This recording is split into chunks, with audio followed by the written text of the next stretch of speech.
Warning, this channel and its reviews were intended for mature audiences only. Viewer discretion is advised. Spoilers ahead. Hello, ladies and gents. My name is Imgi and welcome to Imgi Reviews, the show that does cold opens now. Deal with it. This week we're taking a look at The Pirates, a film where the hunt for a whale that swallowed the founding seal of Joseon ignites a rivalry between a family of pirates and a group of bandits. This movie can be classified as historical fiction, since its plot is centered on the founding of Joseon, which means I have to do research. It's a good thing my totally awesome and totally real girlfriend knows a lot about Korean history. My girlfriend's name is Wick, by the way. Wikipedia. Okay, so this is what I gathered from my 10-minute research session. Way back in 1388 in a place called Goryeo, a general called Yi Song-gi was ordered to invade the Liaodong Peninsula. This is going to be a thing, isn't it? He gave 4 reasons why that's a bad idea. The rainy season would damage their equipment, fair. Sending forces north would expose villagers to potential pirate attacks, fair. The military shouldn't be mobilized in the summer, that one doesn't make the most sense to me. And lastly, the small can't fight the big, also fair, I guess. So instead of heading north like he was supposed to, he turned back south to take Kaesong. Coup d'etat, one thing led to another, eventually resulting in the beginning of the Yi dynasty and the founding of Joseon.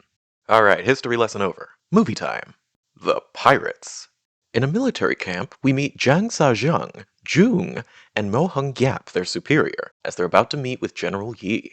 We can tell that the three are close, as we hear Jang tell Mo that Jung now has a kid, and he suggests that they ask the general for rewards. Mo tells them that riches await them as they head inside. It's here that General Yi gives the order for his men to turn back south. Jang questions the general's decision, and the general lists a variation of his 4 reasons, the last reason being that it isn't courteous for a small country to attack a big one. Jang calls BS on that last one, much to Mo's disapproval. Then Jang calls the general out on his actual plan to go back and overthrow the king. Disgusted, he says he'd rather be a bandit than get rich following Yi's plan. He leaves, and while his back is turned, Mo makes an attempt on his life, but Jung blocks with his sheathed sword and begs Mo to stand down. Mo halts for a second, but as Jung drops his guard, Mo attacks again, murdering him. Before Jang has a chance to speak, Mo pushes him outside, where the two have a beautifully filmed and choreographed fight in the rain as General Yi watches. A character called Monk also witnesses this and runs off to gather men loyal to Jang. Jang and Mo's fight ends when Jang lands a slash, taking Mo's eye.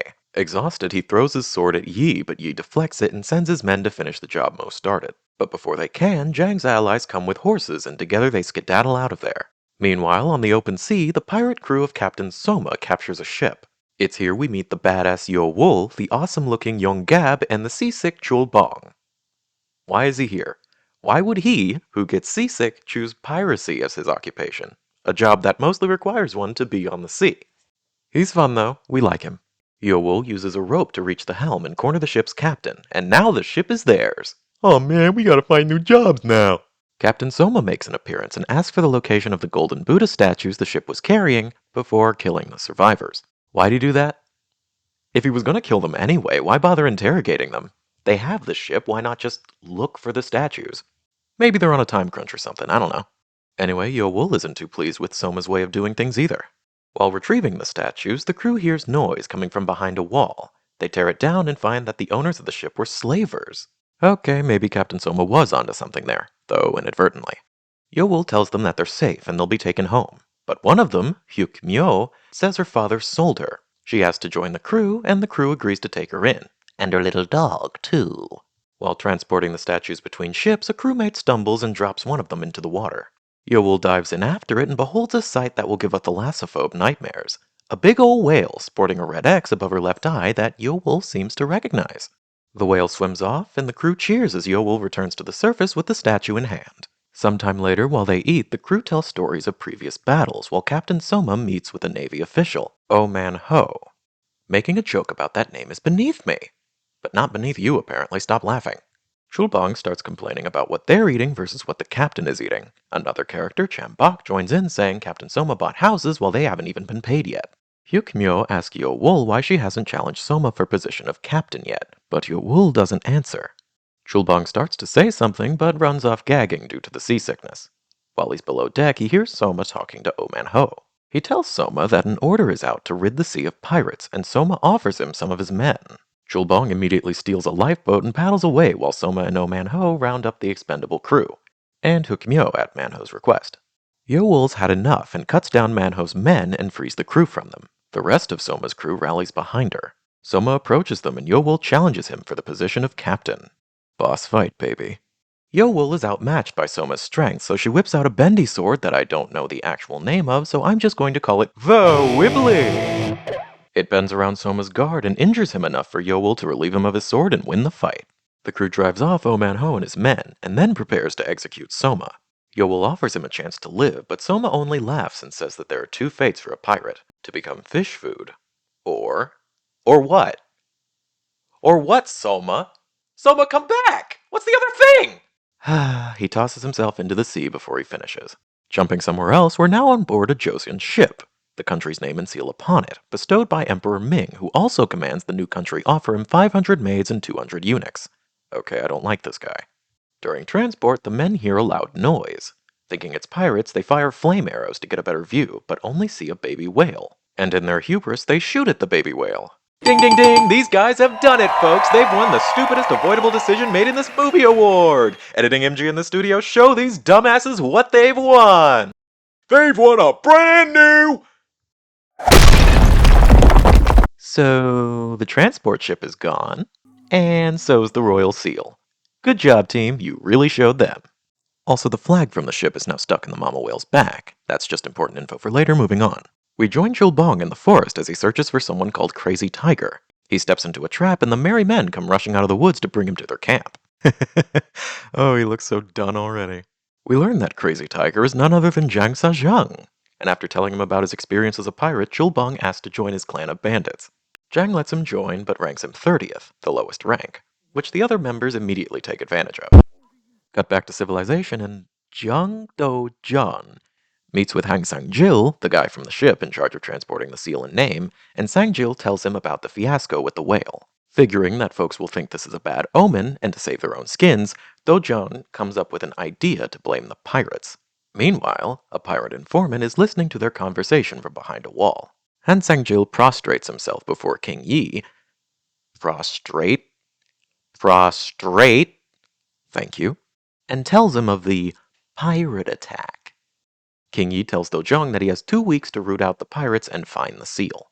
Back in the woods, Jang hatches a plan with his merry men to capture some merchants. The plan involves monks spotting the merchants and when they're close enough, signaling Chulbong, who will then cut a rope releasing the net, sending Jang Sa-jung swinging out all cool-like, starting an ambush and leaving Jang and his crew super rich and super epic looking.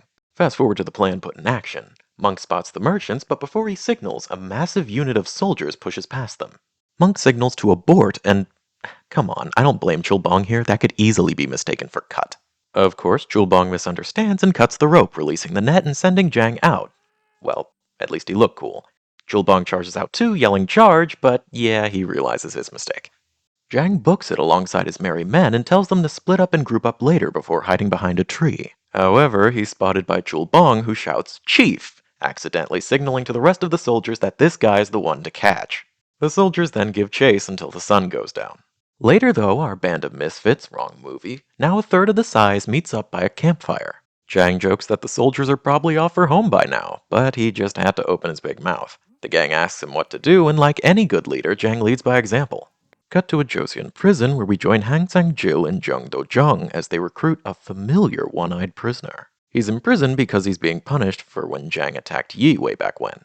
Do-jeon gives Mo Hung-gap access to a fleet of ships and the order to gut the whale and bring back the seal. Mo Hung-gap leaves immediately to find Captain Yo-wol, whose ship is faster than the naval ones, and as vaguely as possible tells her and her crew about the whale with the flag on its back, ordering her to capture it. She and her crew refuse, saying whales are angels of life and death sent by the sea god.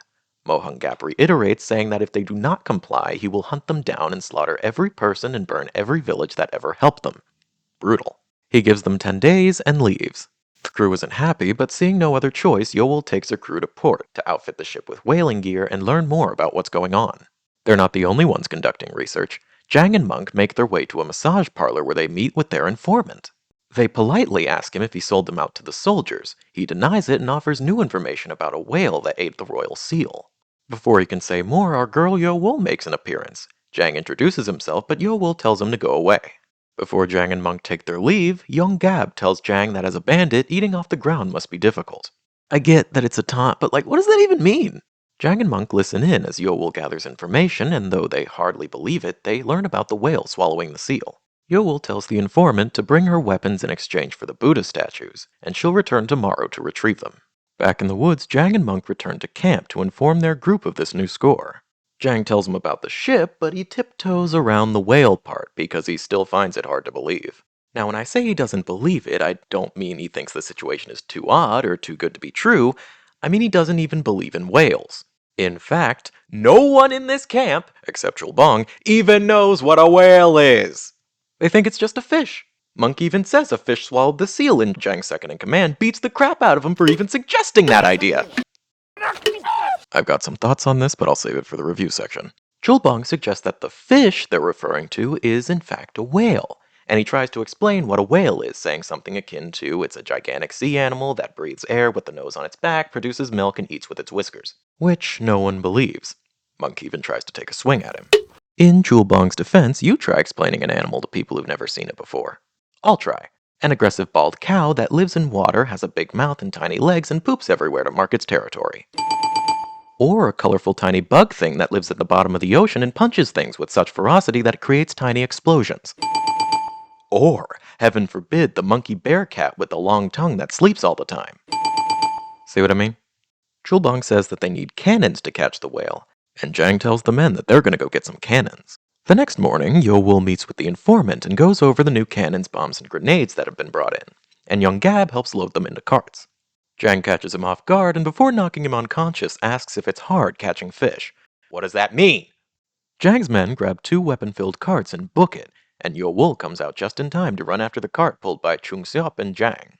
She slides down a bamboo water structure thingy, and Jang tries to shoot it with one of the weapons, but instead hits a massive water wheel that rolls away, crashing into it. Some royal troops get in on the chase, but they soon become more concerned with avoiding the collapsing water structure. Yowul jumps off the structure and into the cart with Jang. The front of the cart snaps, leaving Chuk behind, and Yowul and Jang fly down a hill before crashing in front of a heavily guarded wall. The soldiers fire on our unfortunate duo, and Jang jumps between the arrows and Yowul. He's fine, though. That giant wheel from earlier follows them down the hill and crashes into the cart of weapons, creating a massive explosion. Yowul collects herself and spots a wanted poster with a familiar face on it. Jang had already scampered off to rejoin his men, and once Chung removes the arrows from his back, they gear up to hunt the whale in their galleon. Meanwhile, after Yowul's ship is equipped with the new gear, we see obvious hints of a budding romance between Shambok and Hukmyo. Yowul notices too, and also teaches Hukmyo how to shoot a crossbow using Jang's wanted poster as a target, in case it wasn't obvious how much she despises that man. We get a little clip of Mama Whale grazing on seaweed before we return to Yi's castle in Joseon. Jung Do-jung tries to buy time by suggesting they build a new castle, but Yi reminds him that they have 5 days left to find the seal. We jump to Mohung Gap listening to Oh Man Ho complaining about the state of the country and the rounding up of women and children to be shipped off to Emperor Ming. Mo threatens him, vaguely mentioning Jung, the last person who defied authority and died by his hand. What happened to this dude to make him so unquestionably loyal to authority?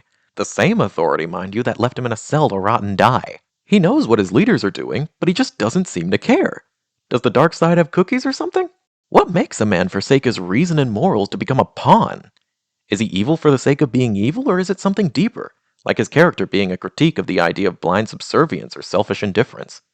I know greed was mentioned as his motivation maybe twice in this movie, and it could very well be just that, but could it also be something more? I don't know. Thoughts? Elsewhere, we see Soma getting a new face tattoo. He survived jumping into the ocean and has since acquired a new ship and crew with which to reap revenge on Yowul. Back on the sea, the bandits bake in the sun, having no food or water or any luck catching the whale. Jang decides to drink straight from the ocean and almost gets his head bitten off by a shark, which the group minus Chulbong mistakes for a whale. Jang harpoons it, and the group celebrates, too early in fact because the shark takes off, dragging the boat with it. Meanwhile, Soma, having taken to the seas, boasts of having the world's fastest ship as the bandit crew immediately passes him. Jang tries to fire a cannon at the shark, but he misses and hits the mast of Soma's ship. Soma returns fire as the bandits zoom away. A little while later, the shark goes belly up and the bandits haul it to shore. Chulbong explains once again that it's a shark, and Jang grows only more determined to catch the whale. He tells the men to fix up the boat, but Monk blows it up with a grenade bottle. Yeah, he thought there was liquor in the bottle and he couldn't get it open, so he threw it back into the boat with the rest of the explosives, and yeah. So now the band's without a boat. At night, the bandits track down a fleet of Royal Navy ships and ask Chulbang to help them steal and sail one. But Chulbang refuses because no one ever listens to him. Jang makes Chulbang second in rank, and Chulbang pulls a 180 and hatches a plan. While Chulbang and others sneak on board a ship, Jang and Chung pour torch oil on the rest of the fleet to burn so they can't be followed. However, what they didn't take into account was Mohung Gap ordering his men onto the ships that very night. Jang notices and ignites the oil before running to the ship. He fends off some soldiers who block his path, and his old pal Mo approaches him. They fight, but a collapsing mast forces them apart. Jang climbs aboard the new bandit ship and promises to be back for Mo's head. Mo then gives them a little taste of his new opera hobby he picked up. He's not that good at it. When the fires die out the next morning, Mo tells Oh Man-ho to lie to their superiors by telling them that they were attacked by the same pirates who stole the seal, and though the ships were destroyed, they managed to defeat them. Oh Man-ho asks how they're going to prove that they were attacked by pirates, and Mo frames a village as a pirate hideout and has its people slaughtered. We jump back to Yo-Wool's crew, who finally managed to track down the whale. The crew preps the harpoons and awaits Yo's command to fire, but she hesitates, having noticed the calf. She's gonna have to put a pin in that, though, because Soma pulls up. Back on the bandit ship, Jang talks to Chung about being fit for the sea, and Chulbang asks how Jang intends to track down the whale. Jang says they'll keep fishing them up until they found the right one. Jang was never around to hear about the flag on its back. Just then, a whale breaches, and the bandits are terrified. Chulbang tells them to go ahead and catch it, and the group blames him for not stopping them if he knew the whale was that big. Jang demotes him to the 10th rank so the whole group can take a swing at him. Back to Yo-Wool and Soma.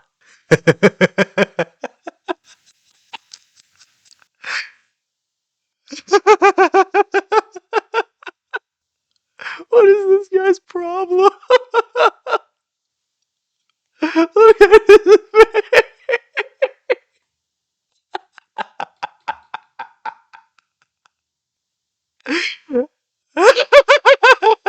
Yo-Wool's crew wants to fight, but Soma's cannons put them at a disadvantage. But in a strange turn of events, both crews notice a naval ship heading straight towards them. Back on the bandit ship, Jang recants his statement about being fit for the sea. He gets up, noticing that their ship is now sandwiched between two others, and everyone else is equally confused. Noting that the ship's cannons are now blocked, Yo-Wool initiates an attack and the bandits join in. Yo-Wool goes for Soma and Jang tries to help, but she and Soma repeatedly kick him away. Monk manages to hop back aboard the Navy ship and calls out to Jang that the ships are slowly drifting apart, but no one hears. Soma lands a lucky blow on Yo-Wool's shoulder, and his crew celebrate victory. Jang and the bandits celebrate too, trying to fit in, but that doesn't work for long. Soma intends to send the bandits and Yo-Wool's crew back to the naval troops to be executed, but he plans to give Yo-Wool the same death she gave him. And she gets an unwilling +1. Yo-Wool repeats the two ends for a pirate, the saying that Soma didn't finish. The second end is to be resurrected as a dragon. Jang wants to be included, so he adds that bandits also have two ways as well. Go for the money, or... Oh, come on, not again! Jang, come back, what's the other thing? Yo-Wool pulls them both overboard, and the blood loss mixed with the impact with the water knocks her out. Jang struggles, unwittingly ringing the bells on Yo-Wool's bracelet before falling unconscious himself. Mama Whale hears the ringing, and we get a flashback showing a young Yo-Wool rescuing her from a net, which resulted in that red X over her eye. Mama Whale recognizes the sound from the past and comes to Yo-Wool's aid. Back on land, Soma hands over his prisoners to Mohung Gap, and Mo commandeers his ship and recruits him to catch the whale. We jump back to Jang and Yo-Wool. The massive whale somehow managed to move them safely deep onto the shore. Like impossibly deep for a whale that size. Or whale in general, matter of fact. I won't spend too much time on it. Jang wakes up and carries Yo-Wool to a cave to dress her wounds. Back with the Navy, in a cell, the bandits and the pirates try to get Chulbang to choose a side. The pirates say their captain is the daughter of a dragon, and the bandits retaliate saying that their chief is the father of a tiger. Team Star Kid's twisted. Wink. The bandits and pirates start fighting, and we're back in the cave. Yo-Wool and Jang wake up and try to break the chains binding them. Jang tells her he has to pee, and she agrees to stand in the water with him. It's not really the most important scene in the movie, but it's kinda relevant for later. Back in Joseon, Jung Do-jeon tries again to distract King Yi, but he's having none of it. On Soma's ship, his crew combines with Mohung Gap's to hunt the whale. The plan is to attack the baby whale and lure the mother out. Soma knows well the relation between the whales and the sea god, so he brought Hyuk-myo as a sacrifice. Back in the cave, Jang asks Yo-Wool about her bracelet, and she says it was a gift from her mother who was killed by soldiers because her father was a pirate. That's one of the many reasons she doesn't like Jang. Jang tells her that he's not a soldier anymore, and they bond over the shortcomings of kings and governments. Yo-Wool even mentions that she would rather die for someone she loves than for a country. Jang takes the opportunity to flirt, that charming jerk, and it kinda works. But Yo-Wool changes the subject by asking to stand in the ocean. You know why. The familiar cries of a lonely monk breaks up their tea-time banter. They climb aboard the ship, break the chain, and head for the naval base to save their boys. At the naval base, both gangs are prepped to be executed. Chulbong notices Jang and Yo-Wool and distracts the guard by saying he's taking too long. A smoke grenade rolls onto the dock, and Jang and Yo-Wool take out the troops and free their peoples before returning to the ship. On the ship, the bandits and Chulbong load onto a longboat, and Jang teasingly tries to convince Yo-Wool to come with him. She cuts the rope attached to the longboat and readies her men to rescue Hyuk-myo. On Soma's end, a storm brews and the crew catches sight of the whale. And back on land, the bandits encounter the village that the naval troops destroyed, and Jang decides that he's going to join Yo-Wool and kill Mo himself. Chulbong hesitates to go with, but Jang ranks him second again, and he's ready to go. Back on Soma's ship, Soma stops the ship to wait for the whale calf to surface, and tension builds between him and Mo. When the calf surfaces, Soma gives the order to fire the harpoons, and the calf is snagged and dragged back to the ship. Not to worry though, Mama Whale is coming to the rescue, and oh no, oh damn. Damn. Mo Hyung-yap's men harpoon the whale, and he gives the order to haul it back to land. Soma doesn't like being bossed around on his own ship, and Mo is more than willing to kill him now that he has what he came for. Soma reveals to Mo that the ship is rigged to blow. One wrong move and Soma's men will ignite the powder stores, sending them all sky high. As Soma puts it, same ship, same fate. In that moment, the ship is riddled with holes because Yo-Wool and fam pull up from behind a waterspout, cannons ablaze looking so freaking cool. You gotta appreciate what went into this moment right here. Not just from the movie's animation department, but from all the lore, I guess you call it, surrounding it. We heard that whales are angels of the sea god, so even if the storm is a natural phenomenon, you can't help but see it as a result of the mama whale's capture. It's an omen, if you will. And in addition to that, you have Yo-Wool's ship materializing from the waterspout basically out of the blue. We know that's not actually what happens, but given Soma and Yo-Wool's talk about one of the pirates' fates being rising back up as a dragon, you know what I mean? Man, I get chills when Soma's second in command says the dragon is resurrected. It's so good! Anyway, Yo-Wool grapples onto the ship and frees Hyuk-myo. Her crew follows and engages. Yo-Wool moves to cut the whale free, and Oh Man Ho readies his bow, but he doesn't succeed though because Hyuk-myo, who's a real bro, shoots him the way Yo showed her, and sorry. Yo-Wool cuts Mama Whale free and she sinks to the depths to rest forever. Rip Mama Whale, and so long to that seal everyone's been obsessed with. Mo freaks and tries to take out Yo-Wool, but Soma stops him, reserving that privilege for himself. And just then, a horn blares, catching everyone off guard. It's the bandits! They launch grenade bottles and Yo-Wool shoots them mid-air, covering the ship with fiery patches and giving the bandits time to climb aboard. Not as cool of an entrance as Yo-Wool's, but it wasn't bad. I'd give it an 8 out of 10. Jang recaps his two ways for a bandit spiel, saying one way is for money and the other is for love. You're flirting right now, really? Yo-Wool says they'll talk about it later. Wait, so it's working? Anyway, the two strike a sick pose before working together to deal with their respective adversaries. The other pirates and bandits are getting along too, which is nice to see. Mo breaks Jang's sword. If I had a nickel for every time that happened in one of my reviews, I'd have 2 nickels, you know the rest. And Soma and Yo-Wool's fight moves below deck. Yo-Wool whips out the Wibbly and creates an opportunity to stab Soma with his own weapon. He knows that he's beat and tells her to get out of there before the ship blows. He's an unforgivable ass, but I guess that's a sweet gesture. On deck, Jang stabs through Mo's foot and is about to strike the final blow, but Yo-Wool runs out and warns of the ship's imminent destruction. Before jumping off, Jang tells Mo to go to hell and apologize to Jung. That kind of poetic, I like it. Mo tries and fails to remove the blade from his foot as Soma manages to crawl up from below decks. Same ship, same fate. He cackles as flames engulf them both. Back in Joseon, King Yi hears something in his sleep. He wakes up to Jang, who tells him the truth about the fate of the royal seal. He also gives him a bit of advice, advising against living under the rule of Ming. Lastly, he tells Yi to be a good king and build a country that serves its people, not sacrifices them. Jang's words got through to Yi, because the next morning he commands Jung Do-jung to release the children intended to be sent to Ming, and orders Hang Sang-jil to go back to Ming and renegotiate. As the film wraps up, it tells us that Yi Sung-gi founded Joseon in 1392, and it had a temporary seal for 10 years before receiving a new one from Ming in 1403. We also see the pirates and the bandits sailing together with their new mascot, leading a life of fellowship, romance, and adventure. Okay, time to get the stars out of my eyes and actually review this thing. Starting with the likes. The soundtrack was spectacular. I have nothing else to add to that except for the fact that I can't buy it anywhere. But after that, the casting, great. The animation? Incredible, actually. I enjoyed the story, too. That's probably the most important part. I have an appreciation for fictional stories that try to fit within the strict confines of history. And though the only relevant history I know is the little that I looked up before, the movie seems to pull it off well. If you know your Korean history and I'm wrong about that, let me know. In addition to that, the movie offers a little commentary about a king's duty in a broken kingdom, which isn't anything new, but it's still nice. Jang's speech to Yi Sung-ki put a nice little bow on that. I appreciate all the subtle things it did too, like what I mentioned earlier with the final battle scene, and something I didn't mention. You know how Mama Whale was essentially the treasure that the pirates and the Navy were chasing after? Well, she had a red X above her eye, and X marks the spot. It was a nice touch. The characters were great too, both individually and collectively. Collectively, I liked all the rivalries between all the different factions, like the cat and dog dynamic between the pirates and bandits. And similarly, I enjoyed the tensions between Soma's crew and Hung Gap's crew because they served as a dark reflection of that rivalry. Individually, though, all the characters were super fun. Jang Sa-jung was easily my favorite, followed by Yo Wool, and of course the heart and soul of this movie, Chul Bong. I also enjoyed how one character's decisions affected the entire cast and story. Nothing was ever happenstance, and that's just good storytelling. In addition to that, the romance subplot of Hyuk-myo and Cham-bak was done almost exclusively in the background through subtle gestures and sideways glances.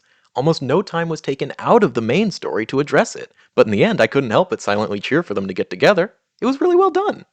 Now then, the gripes. Let's talk about the bandits. They are so dumb. Like, to the point where it's almost unbelievable.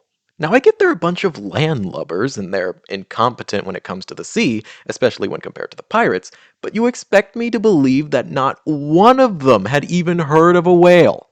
If they were born and raised in the mountains and had never seen the sea, that'd make a little sense. But we saw Jang and Monk get information from a place called Central Port.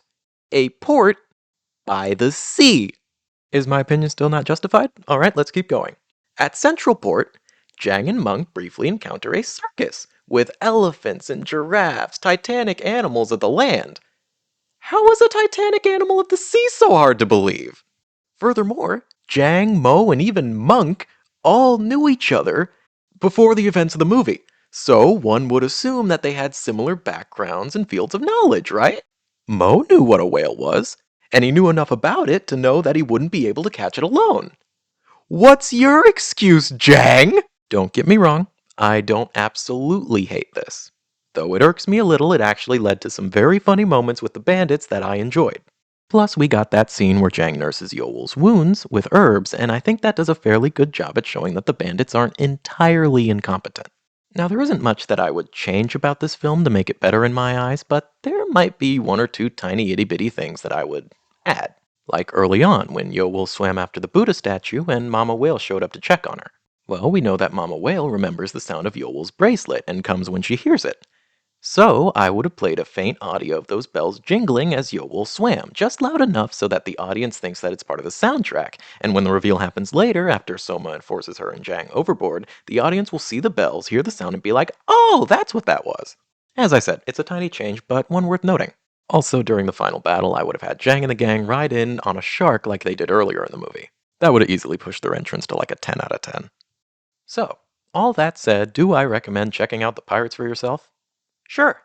It might not be for everyone, and it's not extraordinarily profound or philosophical, but it's an enjoyable story based on some interesting history.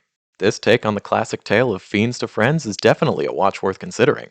Wait, so does that mean the real treasure actually was the friends we made along the way? Like, comment, subscribe, bye!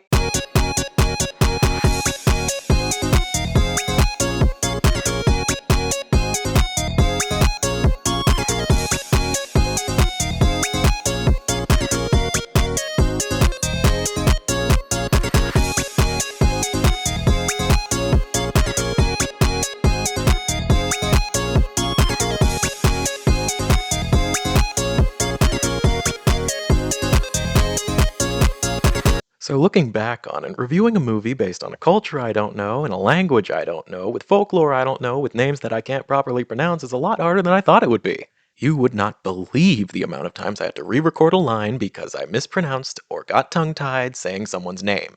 Guess I won't be doing that again anytime soon.